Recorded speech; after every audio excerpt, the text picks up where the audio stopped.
Shadows of Duty. Seattle police officer under investigation as footage shows him saying a woman's life had limited value after she was fatally hit by a police car.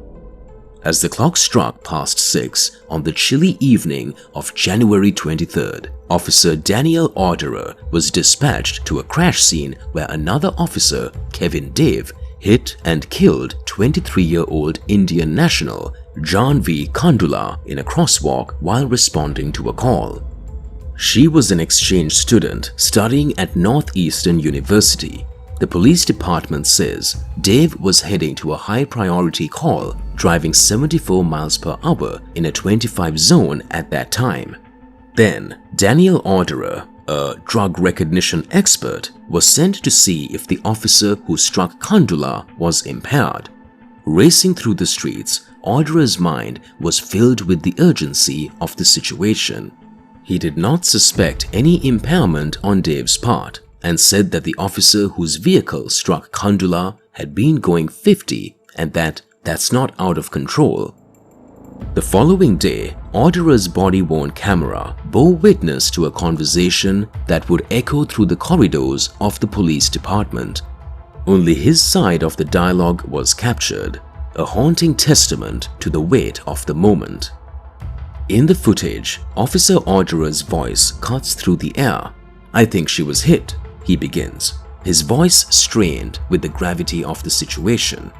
And then, almost inconceivably, he utters those callous words, "But she's dead." Auderer talks about the crash, saying, "It does not seem like there's a criminal investigation going on. And, I mean, he's going 50. That's not out of control. That's not reckless for a trained driver," Auderer says. "Yeah, lights and sirens. I don't think she was thrown 40 feet either."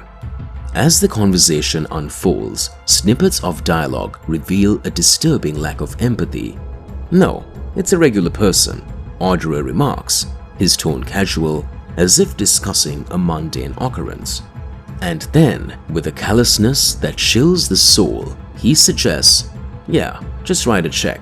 Another laugh follows, a bitter echo in the face of such profound loss. And then, the most appalling words of all, delivered with a coldness that sends shivers down the spine. In the video, Auderer is heard laughing, apparently at something his interlocutor says. "Yeah, $11,000. She was 26 anyway," Auderer declares, his voice dripping with disdain. "She had limited value," Auderer concludes, his words hanging in the air like a dark cloud. And as the footage circulates, the city is left grappling with a harsh truth. In a startling revelation, it emerges that Officer Auderer, vice president of the Seattle Police Officers Guild, was reportedly in conversation with union president Mike Solon during the disturbing phone call captured on his body-worn camera.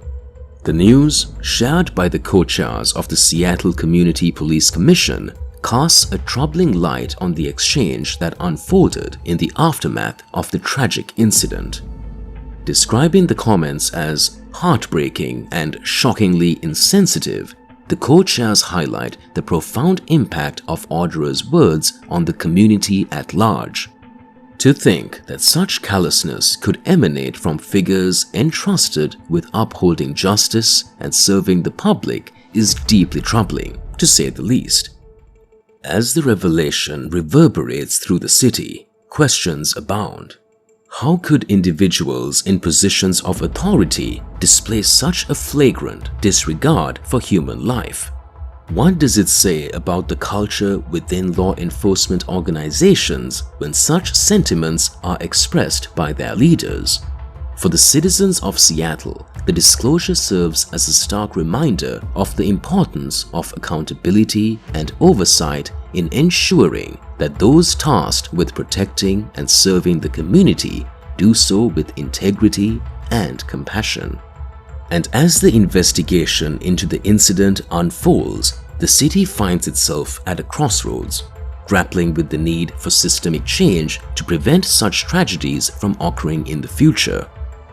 In response to inquiries about the disturbing remarks captured in the footage, Officer Auderer offered a surprising explanation. In a document cited by Rance, Auderer purportedly stated, "I was imitating what a lawyer tasked with negotiating the case would be saying and being sarcastic to express that they shouldn't be coming up with crazy arguments to minimize the payment." This explanation raises eyebrows and prompts further scrutiny. Moreover, the gravity of the incident and the loss of a young life demand a level of sensitivity and professionalism that appears to be lacking in Auderer's remarks. As the investigation into the incident continues, the city of Seattle finds itself confronting not only the tragic loss of Jaahnavi Kandula, but also the need for accountability and reform within its police department. The department emphasized its commitment to transparency and accountability and released a statement that the footage was uncovered in the routine course of business by a department employee and promptly escalated through the chain of command to the chief's office. Recognizing the gravity of the situation, the department referred the footage to the Office of the Police Accountability for a thorough investigation. Their mandate includes examining the context in which Officer Auderer's statements were made and assessing any potential policy violations. In the midst of these proceedings, the police department reiterated their ongoing communication with the family of the victim, respecting their wishes for privacy during this difficult time.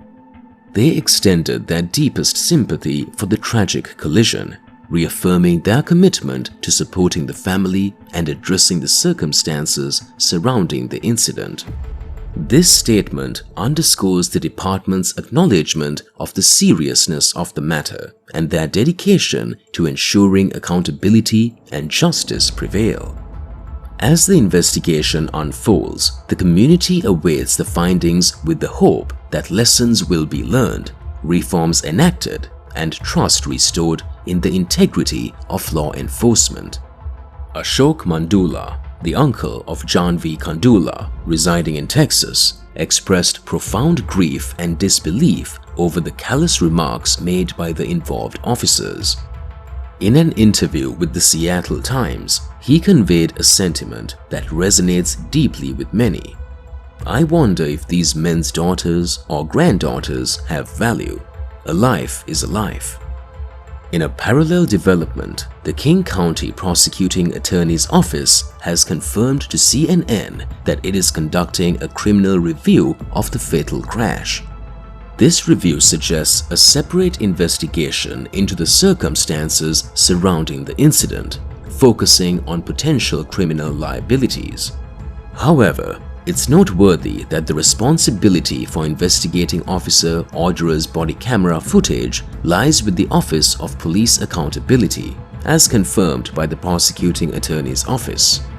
This delineation of responsibilities underscores the multifaceted nature of the inquiry, with different entities tasked with examining various aspects of the case. While the Prosecuting Attorney's Office delves into potential criminal charges arising from the crash, the Office of Police Accountability focuses on scrutinizing the context of Auderer's statements and any policy violations implicated therein. This coordinated effort reflects a commitment to thoroughness and transparency in uncovering the truth and ensuring accountability for all parties involved. As both investigations progress in tandem, the community looks to these agencies to uphold the principles of justice and integrity, seeking closure for the victim's family and accountability for any wrongdoing that may have occurred.